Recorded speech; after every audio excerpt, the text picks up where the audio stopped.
Hi, everyone. This is Jacqui Cooper with CryptoMom2 talk show, and I want to thank everyone for being on and coming to this episode. Definitely like and subscribe. There are many other episodes that will be dropping soon, and I want to make sure that you can stay in the know because there's so much going on in the blockchain. So today, I actually am reconnecting with a friend of mine that we connected on LinkedIn. Oh, so many more months ago. I want to say it's been over a year now. We've known each other, and he's been a mentor and a guide to me in many ways. When I've had technical questions, I know I can go to him, and he's also referred other people to me that I've been able to interview and support as well in the blockchain. So when I saw what he was doing down in Georgia right now, I wanted to have him on so everyone can see the thought leaders that are doing some great things. And we're going to have more conversation in a second about that.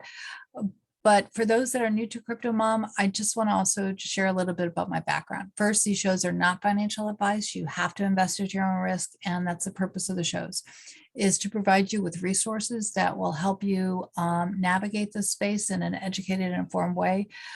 There's always highs and lows in any business that you're in, and blockchain is no different than any other business. My background is that I'm a lawyer, but I'm also an educator and I'm also a mom. And I am constantly learning, and I'm constantly just amazed at the creativity in this space. And so with that, I want to welcome Vandale. He is actually a blockchain consultant. His technical knowledge is superb, and he is able to explain things in a way that even I, who's not a technical person, can understand. And he's navigating so many different areas. So how are you doing today? I'm doing excellent, Crypto Mom. Thank you so much. Yeah. So why don't you go ahead and share a little bit about yourself and about what we're going to be talking about today? Sure. So hello, my name is Venom Callender. I am located in Atlanta, Georgia. Currently studying computer science at Georgia State University. I have a company called Embeddify. We are a consulting company, Web3, blockchain, everything related to that. And yeah, that's about it. So Atlanta is just blossoming right now in so many different ways. You and I were talking offline. Tell us a little bit more about this new organization that has emerged that I'm very excited, and I'm kind of jealous that I'm not down there so I can take part in the meetings and the networking and everything else that the community is just sounds fascinating. Yeah, so just like you said, Atlanta is booming. We've always had music. We have a lot of tech companies coming out here and a lot of movies. So what's happening in Atlanta is actually a grand opening for this Monday, June 13th at 6 p.m. called ABC, the Atlanta Blockchain Center, which is the very first co-working DAO. And anyone can come in here. They have free Wi-Fi, snacks, and you can talk about anything blockchain related, Web3 related. You're gonna have VCs there. You're gonna have engineers there. You're gonna have people to help you with your projects. It's just gonna be a great co-working DAO environment for everyone to come to here in Atlanta, Georgia. Yeah, I'm scrolling down the website, and I'm really, happy that this type of blockchain center exists. Are there many like that around the country? No, not at all. This is actually the first co-working DAO, at least. I'm sure there is maybe some type of incubator space in other states, but here in Georgia, this is the very first, especially like you said, the co-working DAO. So explain for those that, since as you know, I'm all about education, someone who's listening might not know anything about what a DAO is. So why don't you go ahead and explain what that is? Sure. So a DAO stands for Decentralized Autonomous Organization. It's basically a group of members like myself and Crypto Mom here. We can go in here and actually be a part of the environment. Kind of explaining it in a normal sense. Most people, when they want to be investors or be a part of something, you have to know someone, you have to have a lot of capital, etc. But with this, you can purchase an NFT, a coin, or just be a part of this community, and anything that you say, you can voice your opinion, have a vote in this DAO, and your vote actually matters, and you could change the way the company or the business pivots. So is it similar to a co-op? Yeah, I guess you could say that's very similar, but more, I guess you're more deep into it because, like I said, you're actually a part of it, and everything that you do and say actually matters to an extent. Yeah. So on this website, and for those that are listening on the video side, you can see the visual. If you're listening, I'll definitely have the links embedded within the blog, so that way you can navigate yourself. You can, become a member. You can check it out. Again, with I see the ribbon cutting. Who started this? What's the background? Sure. Yeah. So the owner, his name is Marlon Williams. He has a company called Starter Labs. He actually is from Miami. Was in IT, was a software engineer, went into the crypto space, and then after that, moving and kind of going back and forth from Miami to Atlanta, he realized Atlanta is great for crypto. It has the perfect pillars there. A lot of people don't know this, but 70% of all fintech transactions come through Atlanta. We have all the big companies like EY, Wells Fargo, Chase, etc. And he was actually surprised no one has ever done this before him. So he took advantage of the situation, and now we're going to have a blockchain center here in Atlanta where anyone can come and express themselves and talk about anything Web3 and blockchain related. It's awesome. What are Bit Angels? I'm looking at the website. What are Bit Angels? Yes, so let me see.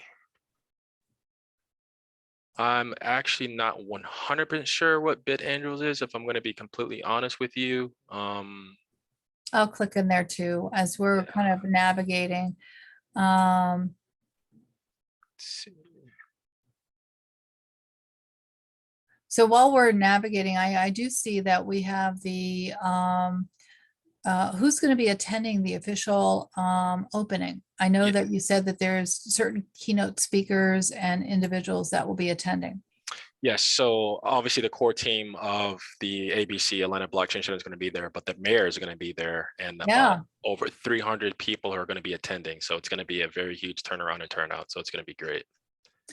So how did you get started in learning about blockchain and cryptocurrency and NFTs and all that other good stuff? Sure. So how I got into it is actually almost very similar to a lot of people. So I want to say 2019, 2020, I'm sure everyone has heard of the whole GameStop AMC fiasco and people making a lot of money. And then COVID hit and everyone's on lockdown. And once I was on lockdown and I saw a lot of people making money, I'm like, man, this is insane. So I started doing deeper, and because of COVID, I try to turn something in that was a very, I guess, depressing to very light. Started doing more research, kind of found out about blockchain technology on accident, and ever since then I've been hooked. So I want to say since 2019, I've been studying it every single day for the past 10 years, and I haven't stopped since, and I don't think I'm going to stop.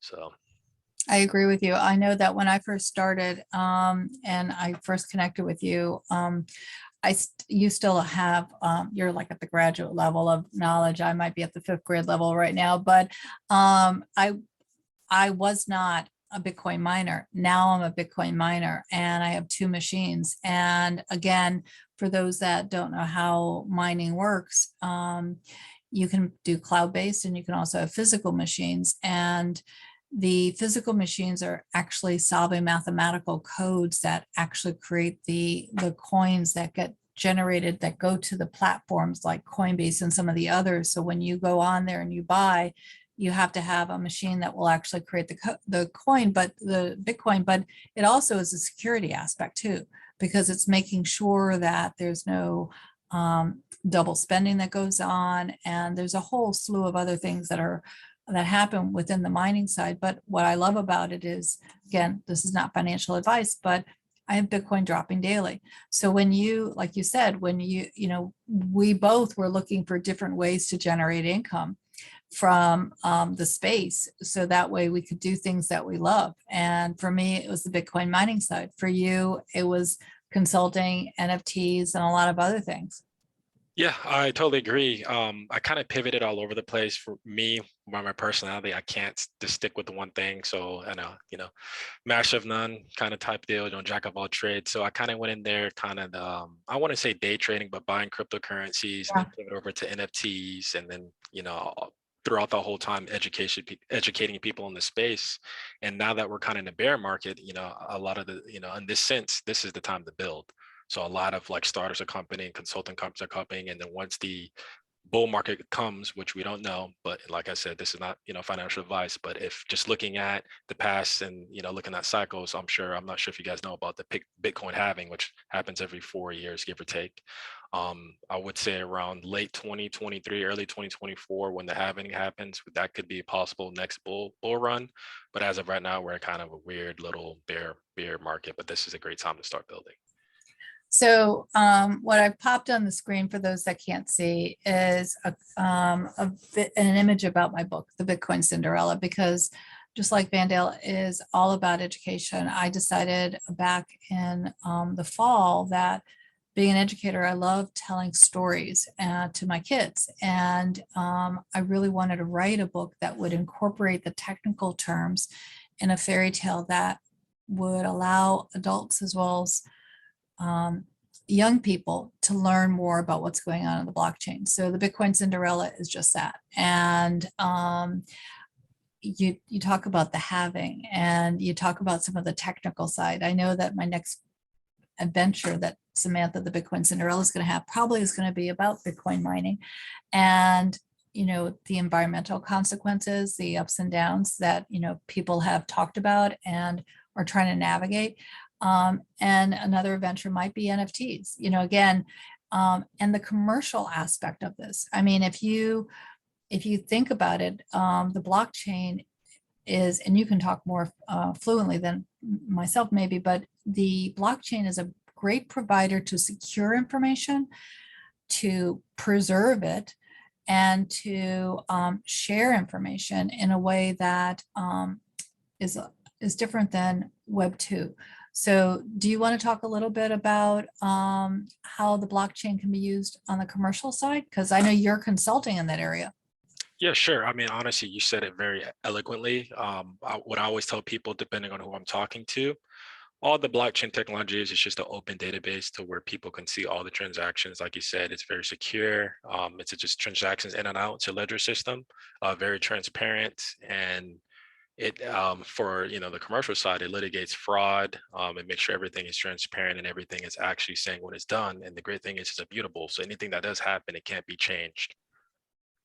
Yeah, no, it's there's going to be a lot of applications within the next 5 years that we're not even, aware of. I know I recently talked to a company that is involved in real estate, and they're using the blockchain to actually house the title documents and the other documents involved with real estate.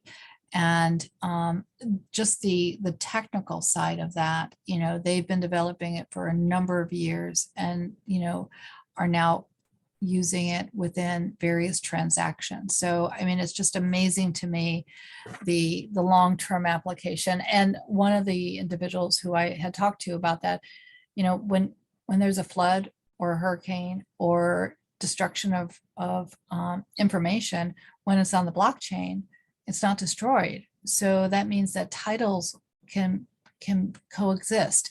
And, medical information, there's just so much that can be done and preserved. So that way, independent of any weather consequences or fire or whatever, it's there for the future. Yeah, I definitely agree. And the blockchain space is somewhat new. It's kind of it's maturing, but we're still very early. There's a lot of use cases, like a lot of companies like Walmart, Amazon are using it for supply chain. Kind of like Intel is using it for medical documents and passports. And now Ethereum, with their whole new Ethereum 2.0 merge, coming from proof of work to proof of stake, that's also going to help the environment, as well as their SBT, which is the soul bound tokens. And what it is just a token or NFT attached to your digital wallet or your signature, and it's going to be bound to you forever. So it can be like your college degree, your driver's license, your passport, stuff like that. So I'm very bullish and excited for the future to see what's going to come with the whole blockchain space. So you mentioned some very important terms. Again, if someone's listening, they're not quite sure, proof of stake, proof of work. What's the difference between those terminologies? Sure. So proof of work and proof of stake are one of the two biggest consensus algorithms. Proof of work is basically the biggest one, like Bitcoin. You kind of have to work in order to get your Bitcoin using mining. Proof of stake is you don't actually have to work for it. It's kind of like you use collateralized loans, like you put in your tokens, and then over time, that's how you secure the network, and then that's how you get back your, I guess, the fees and the tokens. And again, is one better than another, or they just have different elements to it? I don't want to say one is better than the other. I think it depends on the point of view and the perspective you look at it. You know, some people are more towards proof of stake because they say it's more eco-friendly, you know, it's not killing the environment, while others proof of work is saying, well, it's more secure. I think it just really all depends on the use case and what it's used for. Um, I am not really on any one side. Like I said, the technology is so new. There's so many different consensus algorithms being made today. Um, yeah. So I want to go back to the grand opening and the future in Georgia. Where do you see this center going? And I know you had talked about the need for education, not just in your area, but in other places. But this is going to be a model for future locations to emulate. So what do you see? What can you, and can people who are not in Georgia participate as well? Yeah, I see a lot of great things. So one thing that I've noticed, especially going to a lot of different events here in Atlanta, and I haven't been to any out of town yet, is it's scattered all over the place. Sometimes it gets changed, time to get changed, location get changed, and ABC is going to be a place where it's going to be a centralized, decentralized, centralized place where you can have all your meetings, your networks, your investing, all that stuff. And one cool thing is too is when the grand opening happens on this Monday, for the first 6 months until January of next year, it's going to be free. Oh, wow. Right. And when you actually pay for it, the cool thing is you're actually going to have to scan your NFT in order to enter the building. So that's also going to be something that's very, very That's awesome. That's awesome. Um, Now, people might not know this, and so we'll have to explain it to them. Which blockchain is the NFT going to be on? good question. I'm not too sure yet, but I think it's going to be on Polygon just to do for Okay. the gas fees, you know, layer two on Ethereum. Could be Ethereum, could be Polygon. We don't know yet, but still it's going to be super cool in order for you to even enter the building, you're going to have an NFT. So that's pretty cool. So, how does someone show the NFT? Is it, do you have to have a wallet, or for those that are new to the space, explain a little bit more. It's not like having a business card, but in some ways it is. But how do they have it on their phone? How does that work? Yes, so it's going to be on your mobile phone. We're not too sure yet 100% how we're going to have it. It could be either through via MetaMask or Coinbase wallet or any of these wallets. So when you log into your digital wallet, you can have your NFTs and then you can just scan it like via the QR code. And Yeah, then once you scan it via the QR code, you'll be able to access. And if it's not going to be QR code based, you're just going to have an app that we're going to have sign in, basically, you know, basically say, this is my wallet, I own this NFT, and then you'll be able to get in. that's very, very cool. So another thing that it just occurred to me, are you designing this? I am not designing this. I know that you can design things like this. That's why I asked. So the app that you mentioned, again, these are very forward-thinking thoughts. Who's, is that something that they would be able to download from the App Store, or how do they find that? Yeah, so it would be something you'll download from the App Store. I'm not sure if we're going to be creating our own personal wallet or if we're just going to be using a wallet that already exists like Coinbase or MetaMask. But to get the NFT, it's more than likely going to be on OpenSea or any, you know, Rarible, Mintable, any centralized or decentralized marketplace in order to mint and buy this NFT. And then once you own it, you'll be able to access it after January, since it's going to be free for the first 6 months. I think that that is great. I love seeing the variety of uses that NFTs can have, from the idea of tickets to, memberships. I actually am working with a platform that they're actually going to be, I self-published the Bitcoin Cinderella, but basically they are publishing with me the Bitcoin Cinderella as an NFT on their platform. So it will be the audiobook of the Bitcoin Cinderella, and embedded within it will be various visuals of the photographs from the book. So I actually think that might be the first NFT publication. I don't know. I know that the Bitcoin Cinderella, I think, is the first fairy tale of the Web3. And I'm really excited about that. But like I said, there's so many new uses that are coming up right now.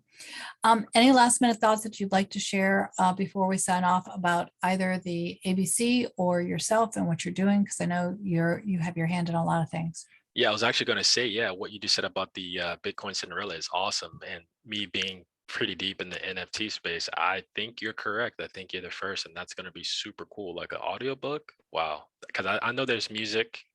I know there's, visual art and, passes and all that kind of stuff. But that's going to be very cool. And if you're the first, that's going to be awesome. I'm very excited for that, your project. Yeah, I'm excited too, because even though it says Bitcoin Cinderella and she does learn about Bitcoin, and the NFTs are heavily integrated within the Cinderella story. And even on the first page of the book, where I share the story, I mentioned that this story is shared in a single NFT that's shared with the public on the fourth day of the fourth month of 2022. So there's a lot of uses for NFTs, and Samantha learns about them as she kind of navigates. So it's going to be exciting. So everyone who's listening, thank you so much for connecting. Definitely like and subscribe. Remember that the ABC website will be embedded within the blog below, so you can definitely check it out and support what they're doing in Georgia, and also connect with Vandale, so that way you can connect with him and his consulting group, as well as myself, for all the projects that I'm involved with. But remember, everyone, be kind to yourself, be kind to others. We're all connected. We're all part of one world. And one of the things that I've learned about working within the blockchain community is we're all here supporting each other. So if you have any questions, reach out to us so we can answer. We're all about education and bringing everyone up together, because that's the reason why the blockchain exists. So thank you, everyone, and have a great day.